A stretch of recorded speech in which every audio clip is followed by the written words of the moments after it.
పుట్టించారు. వారిని పుట్టించిన తర్వాత చెప్పండి, కాటనా, జీన్సా,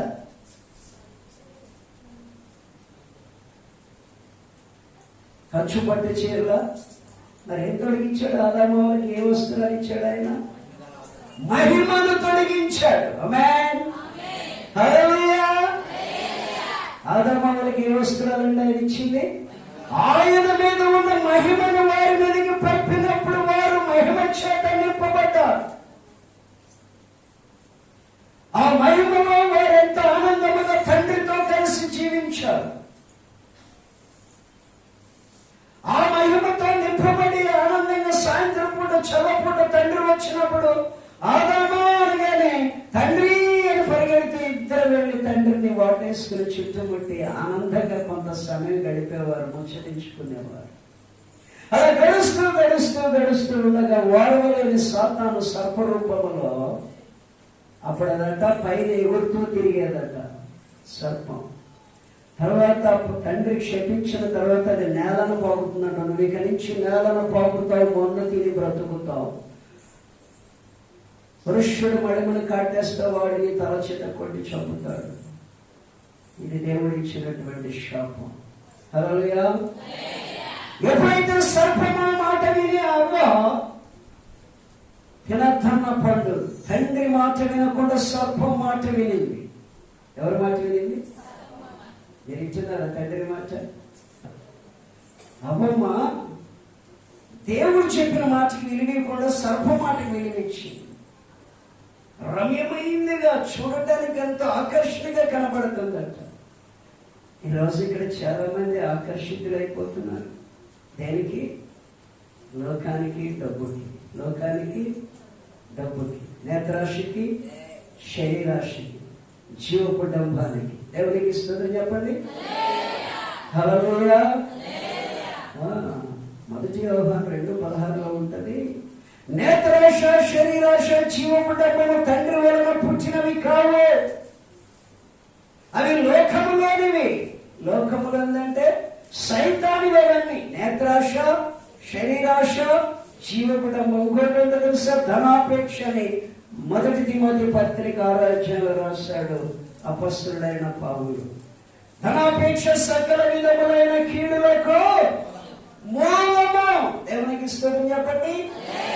ధనాపేక్ష సకల విధములైన కీడులకు మూలము. కొందరు దానిని ప్రేమించి, దేన్ని ప్రేమించారట? తండ్రి కాదు. దేన్ని ప్రేమిస్తున్నారు ఈరోజు? నేత్రాశ, శరీరాశ, జీవపుడంబాలను ప్రేమిస్తారు. ధనాన్ని ప్రేమిస్తున్నారట. దేన్ని ప్రేమిస్తున్నారట? ఏమండి, డబ్బు నిన్ను పరలోకానికి తీసుకుని వెళ్ళదు. డబ్బు నువ్వు ఈ లోకాన్ని విడిచినప్పుడు వెనకాల రాదు.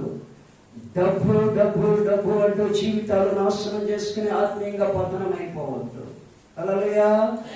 కొందరు ధనమును ప్రేమించి తమ్మును తాము పొడుచుకుని చచ్చి అలాంటి వారు డబ్బే శాశ్వతమైన వాళ్ళు ఉంటే మంచిది. దేవుని విల్లారా, ఎప్పుడైతే ఆదాము అవ్వలు మహిమా వస్త్రములతో నింపబడ్డారో దేవుని శక్తి వారి మీద నిలబడింది, దేవుని ప్రభావం వారి మీద నిలబడింది, దేవుని సహవాసంలో వారు ఉన్నారు, దేవునితో సహవాసం చేస్తున్నారు. ఎంత గొప్ప ధన్యత!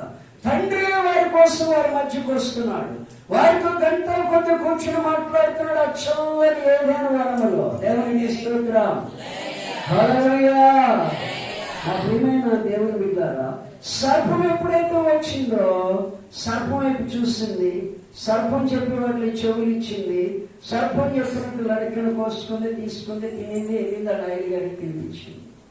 ఎప్పుడైతే ఇద్దరు తింటూ అయిపోయిందో ఆవచ్చు వెంటనే మహిమ వస్త్రములు తొలగిపోయాయి. ఏం చేశారు వాళ్ళు? దేవుని మాటను ధిక్కరించారు. సరే, భార్య అయినా తీసుకెళ్లి పెడుతున్నప్పుడు భర్త ఏమా నువ్వెందుకు తీసుకొచ్చావు? సర్ప మాట ఎందుకున్నావు? తీసుకుని అక్కడ పెట్టేసావు, నువ్వు తిందలేక నాకెందుకు పెడుతున్నావు?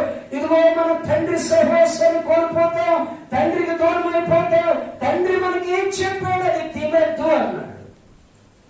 గుట్టకాలు తినబాకరా బాబు, నీ ఆరోగ్యం పాడవద్దని డాక్టర్ అంటాడు. ఆ మధ్య పేపర్లో వేస్తాడు, వాడు బ్రష్ చేస్తా ఇలా ఇలా ఇలా అన్నాడట. ఇటు నుంచి ఇటు వచ్చిందంట బయటికి. ఏంటంటే ఇక్కడ శరీరం డెడ్ అయిపోయిందంట. వాడు తిని తిని తిని సీనియారిటీ పెరిగి ఏం జరిగింది? దానికి పుటకాల్లో సీనియారిటీ పెరిగింది. కొంతమంది డబ్బు సంపాదించడంలో సీనియారిటీ బాగుంటుంది. డబ్బే శాశ్వతమైన డబ్బు కోసమే.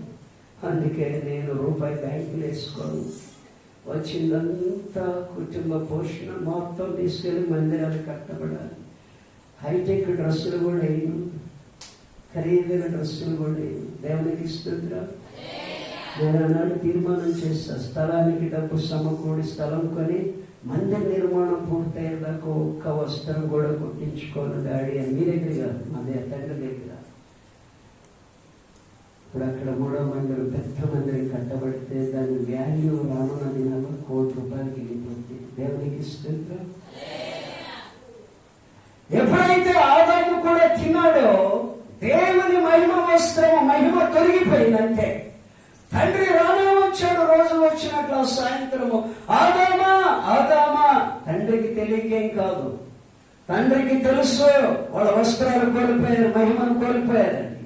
వాళ్ళు దిగంబరుగా ఉన్నారని తండ్రికి తెలుసు. కానీ వాళ్ళ నోట పలికించాలి, సత్యం పలికించాలి. వచ్చాడు, పిలిచాడు. ఎక్కడ పలకట్లా. ఆదామా నాయన ఎక్కడున్నావు?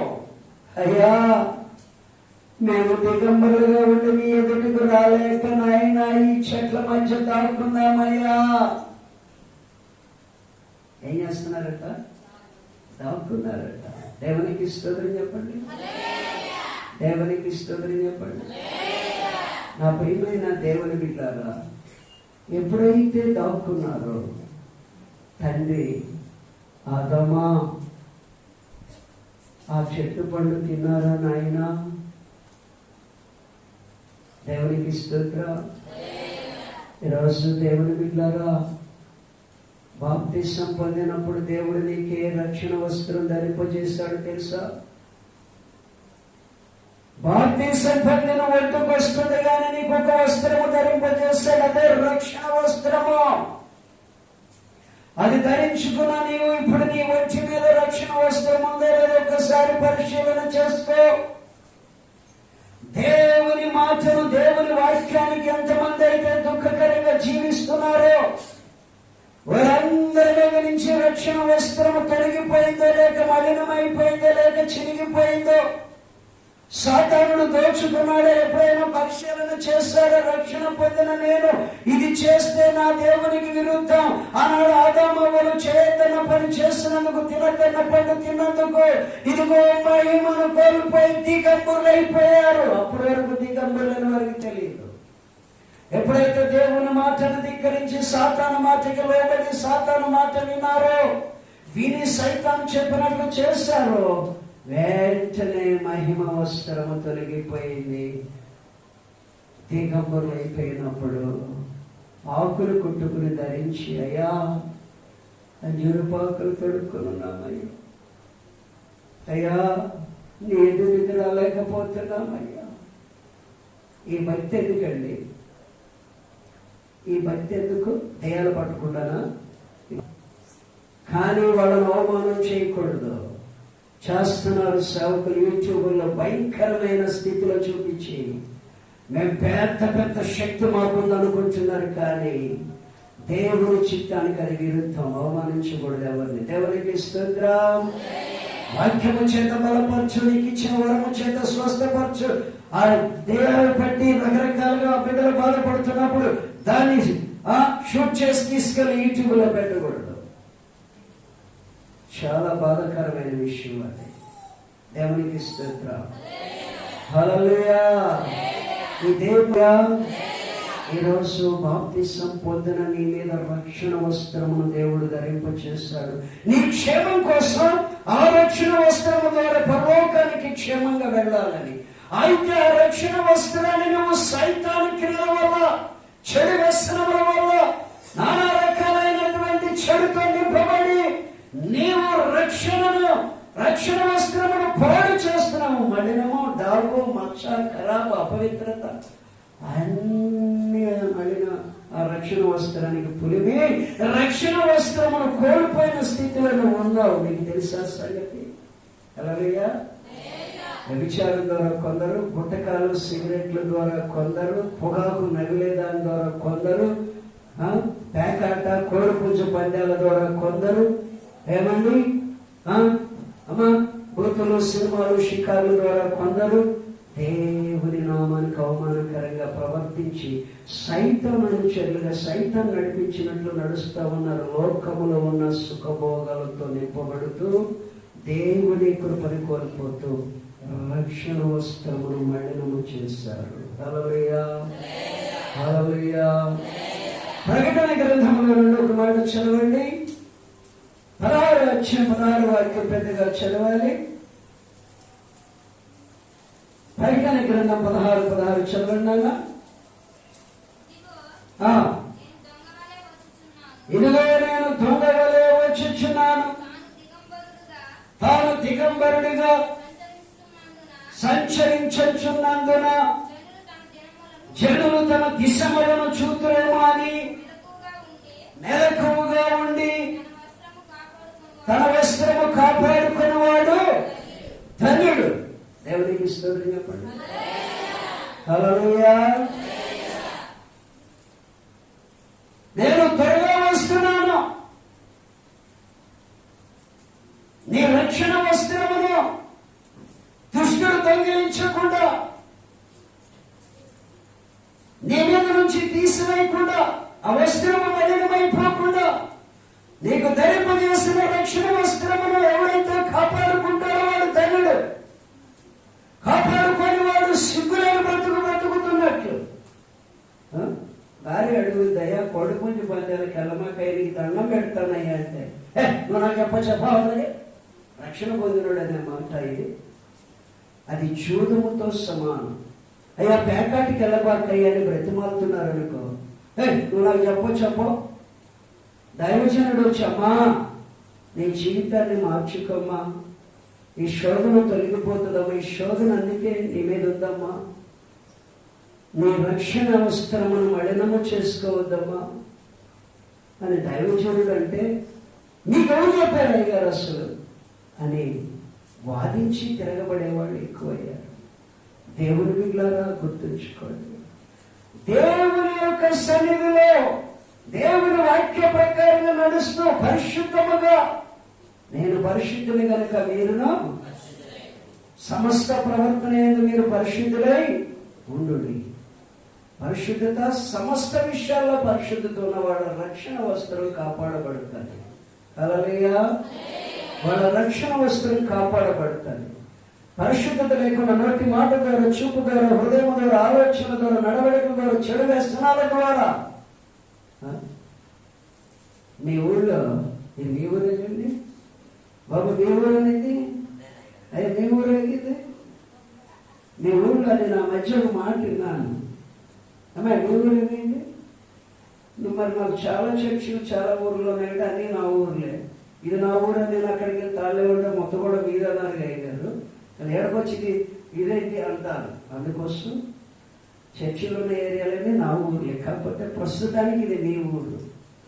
రోజు నేను కూర్చుని ఉన్నాను.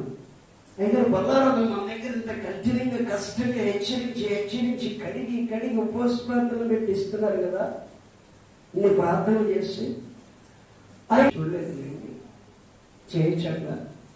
పొగాకు నవ్వచ్చా? దేవుని పిల్లలు పొగాకు నవ్వచ్చా? గుట్టిగా వేయచ్చా? చుట్టా బీడి సిగరెట్లు తాగొచ్చా? చుట్టు తాగేవాళ్ళు బీడీలు తాగేవాళ్ళు ఉంటే జాగ్రత్త. పరలోక రాజ్యము లేదు. నీ రక్షణ వస్త్రాన్ని కోల్పోయావు, మలినం చేశావు. పరలోక రాజ్యములో నీకు స్థానము లేదు. చెడు వ్యసనాలన్నీ పెట్టుకుని నేను దేవుని బిడ్డనంటే ఎలా? నువ్వు దేవుని బిడ్డ ఎలా అవుతావు? రక్షణ వస్త్రం కోల్పోయి సిగ్గు లేకుండా నీ దిశమలు అందరికీ చీవాడుతున్నారు అంటే అర్థం ఏంటో తెలుసా? వీడు బాప్తిసం పొందాడు, సిగ్గులేడికి ఇచ్చి ఏంటి బతుకు, ఏంటి వేస్తున్నాను అంటారా లేదండి? వీడు బాప్తిసం పొందాడు, మొదట్లో బాగానే ఉన్నాడు, వీడు బతికే నిట్టాయించి అడిగి సిగ్గాని వీటిలో అంత ఘోరంగా తిరగటానికి అంటారు. అవునా కదా? దేవుని బిడ్డలు పరిశుద్ధాత్మ సంఘాల్లో కడుగుతాడు దేవుడు, శుద్ధి చేస్తాడు దేవుడు. దానికి నన్ను అన్నాడు పాస్టర్ గారు, నెత్తి మీద నిమ్మకాయలు అన్నాడని మా భారతీయ బాధపడకూడదు, మా వెంకటమ్మ బాధపడకూడదు. బాధపడి సమకూర్చుకో మాకు దెయ్యపు సమూహాన్ని. దేవునికి స్తోత్రం. నీ రక్షణ వస్త్రములను కోల్పోయేదా నీకే తెలియాలి. నీ భక్తిని బట్టి, నీ భక్తిని బట్టి యథార్థంగా కన్నీటి ప్రార్థనతో పరిశుద్ధమైన జీవితం జీవిస్తూ ప్రతి లోకంలో ఉన్న వాటికి దూరంగా ఉంటే నిత్యముగా నువ్వు దేవుని కృపకి పాత్రురాలివి, పాత్రుడి. హల్లెలూయా, హల్లెలూయా. నా ప్రియమైన దేవుని బిడ్డలారా, ఈరోజు నీ రక్షణను నిర్లక్ష్యం చేసి రక్షణ వస్త్రమును మడినము చేస్తే కృపను కోల్పోయి శ్రమల పాలై పరలోక రాజ్యాన్ని కోల్పోతాయి. లోకం మనకి ఎవరికి శాశ్వతం కానీ కాబట్టి మరొక మాట చదవండి. ప్రకటన గ్రంథం 22వ అధ్యాయం 14వ వాక్యంలో ఒక మాట చదవండి. ముగింపులకు వచ్చేస్తాను తోడ్పడగా. 22వ అధ్యాయం 14వ వాక్యం చదవండి అమ్మా.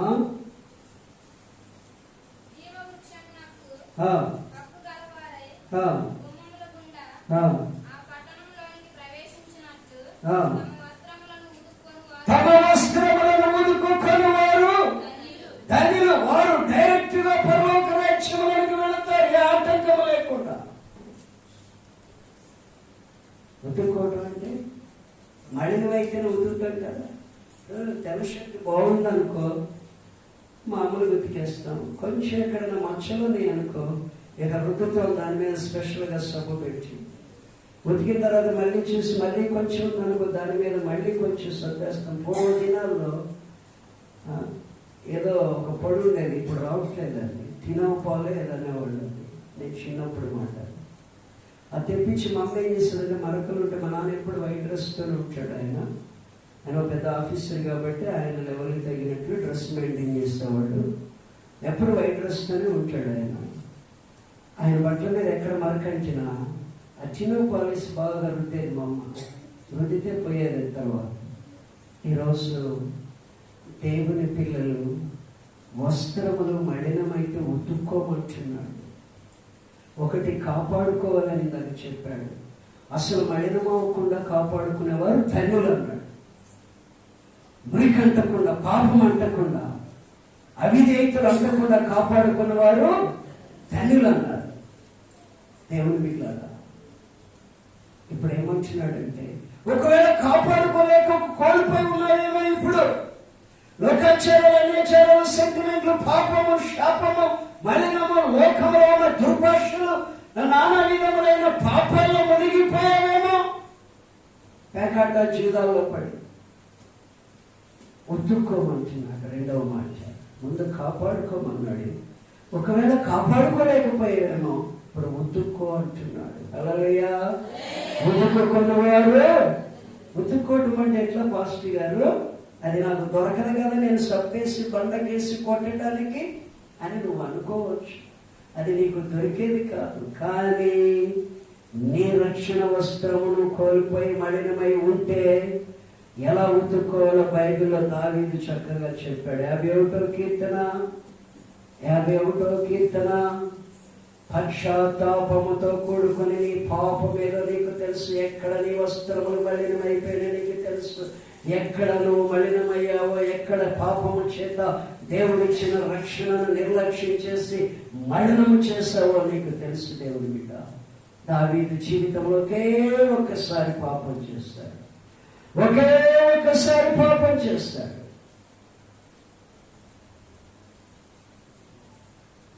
ఆ పాపమును బట్టి శాపం దిగొచ్చింది. కుటుంబం అంతా అల్లకల్లోలమైపోతుంది. దేశంలో సైన్యం పడిపోతుంది. ఒక దావీదు చేసిన ఒక పాపమును బట్టి. ముఖ్యంగా దావీదు శాంతి, సమాధానం, నెమ్మది లేనివాడైపోయాడు. దావీదును నడిపిస్తున్న పరిశుద్ధాత్మ దేవుడు దూరంగా వెళ్ళిపోతున్నాడు దావీదు గురించి.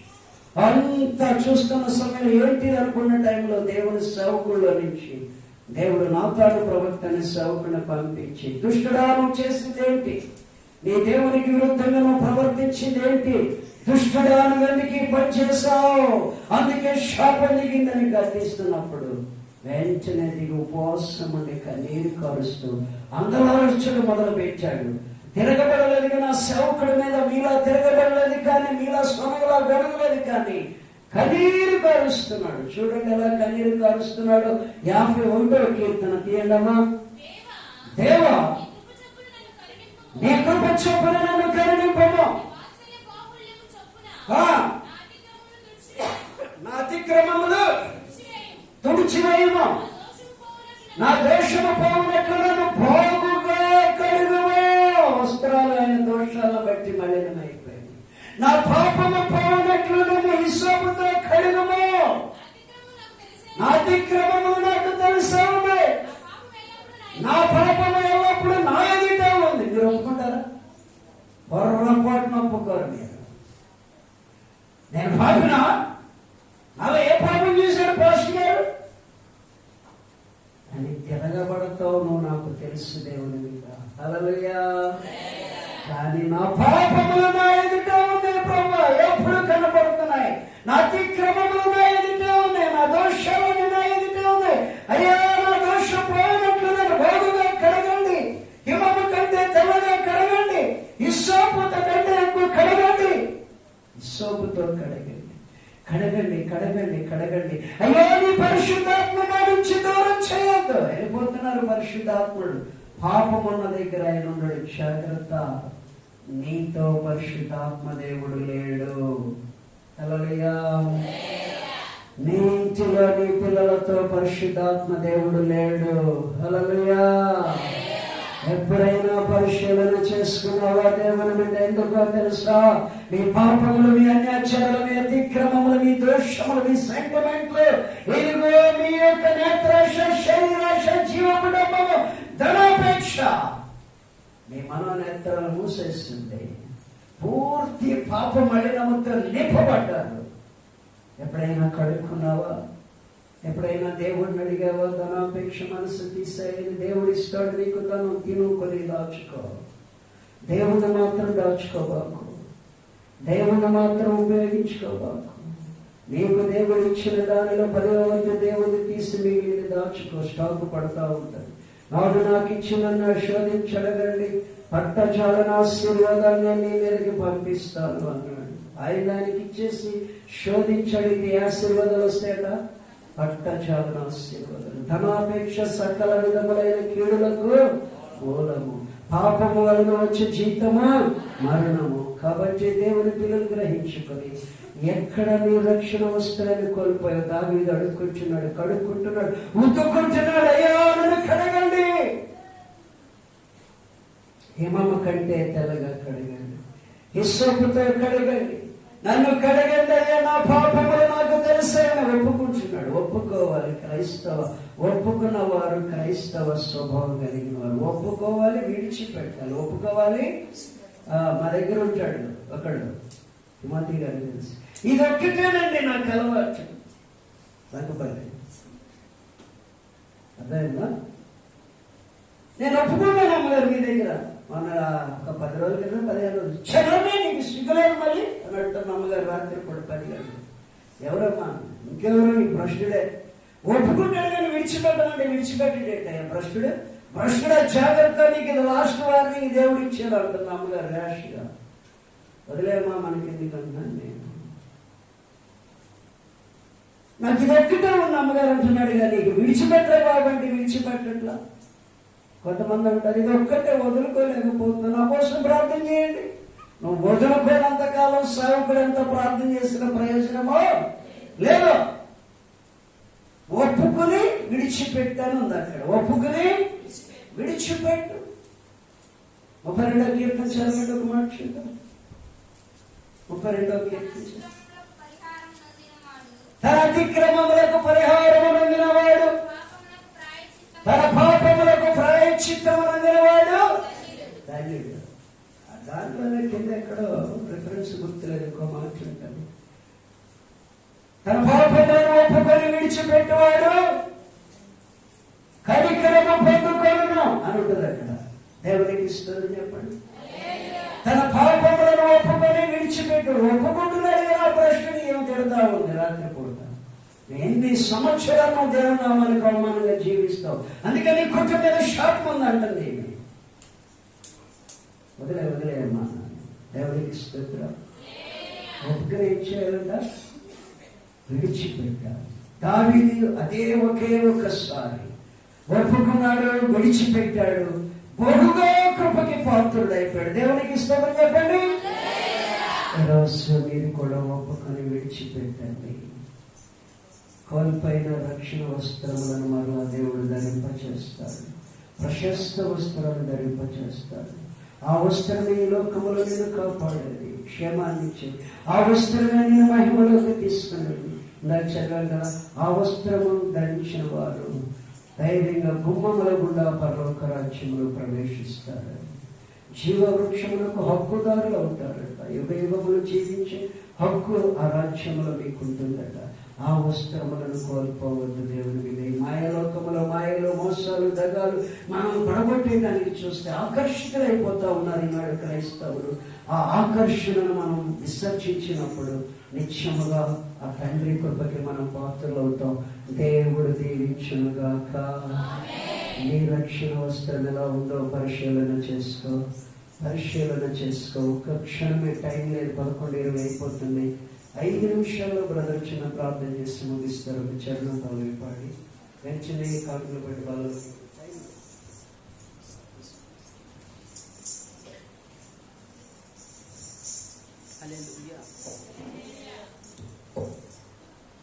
మనందరం కూడా చేసి నిలబడదాం. ప్రేమైన దేవుని సంగమా, దేవుని సన్నిధిలో ఆయన పల్లకులకు వచ్చిన మనతో దేవుడు మాట్లాడి ఉన్నారు. పరిశుద్ధమైన పళ్ళ తీసుకుంటున్నాము. మనము పళ్ళ తీసుకుంటున్న దానికి యోగ్యతగా ఉన్నామా? అసలు అర్హత అనేది మనకు ఉందా? ఆ పవిత్రత మన మీద ఉన్నదా? ఆ పరిశుద్ధత మన మీద ఉన్నదా? ఆ యథార్థమైన బ్రతుకు మన మీద ఉన్నదా? ఆ మహిమ మన మీద ఉన్నదా? రక్షణ అనేది మన యొక్క ప్రాణాత్మ శరీరం మీద నిలిచి ఉన్నదా అనే పరిశీలన అనేది లేకుండా ఏ విధంగా పడితే ఆ విధంగా ఉండి ఈరోజు పరిశుద్ధమైన పనుల్లో చేయి వేయడానికి వచ్చి ఉన్నామేమో. ఒకవేళ ఆ రీతిగా మనం ఉంటే దేవుడు మాట్లాడుతున్నారు, నీవు పరిశుద్ధమైన పనులకు యోగ్యురాలు కావు, పరిశుద్ధమైన పనులకు యోగ్యుడవు కావు, నీలో అపవిత్రత ఉన్నది, నీవు నా కుమార్తెగా ఉండటానికి, కుమారుడిగా ఉండటానికి నీవు అర్హత కలిగిన వారు కాదు అని దేవుని వాక్యము స్పష్టంగా చెబుతుంది. కాబట్టి ప్రతి ఒక్కరము కూడా బలహీనై ఉంటే, ప్రార్థన లేకుండా ఉంటే, రక్షణ కోల్పోయి ఉంటే, నామకార్థపు సిద్ధపడుతూ పళ్ళకు చేయి వేయడానికి వచ్చి ఉంటే, ఈ యొక్క పాట పాడుతూ ఆరాధన చేస్తుండగా ప్రభు పాదలు పట్టుకొని గోజాడుకో, కనికరించబడు. ఆయన కనికరమూర్తి, కనికరము చూపించి కాపాడి నిన్ను నన్ను ఆయన దయ చూపించి ఆయన కనికరము చేత ప్రేమతో మనందరినీ కూడా కడిగి పరిశుద్ధపరిచే దేవుడు మన ప్రభువు. కాబట్టి ఎవరు కూడా అయోగ్యముగా ఉండకుండా ప్రతి ఒక్కరిలో పశ్చాత్తాపముతో ప్రభు పాదాలు పట్టుకొని గోజాడుకుందాము. హల్లెలూయా, హల్లెలూయా.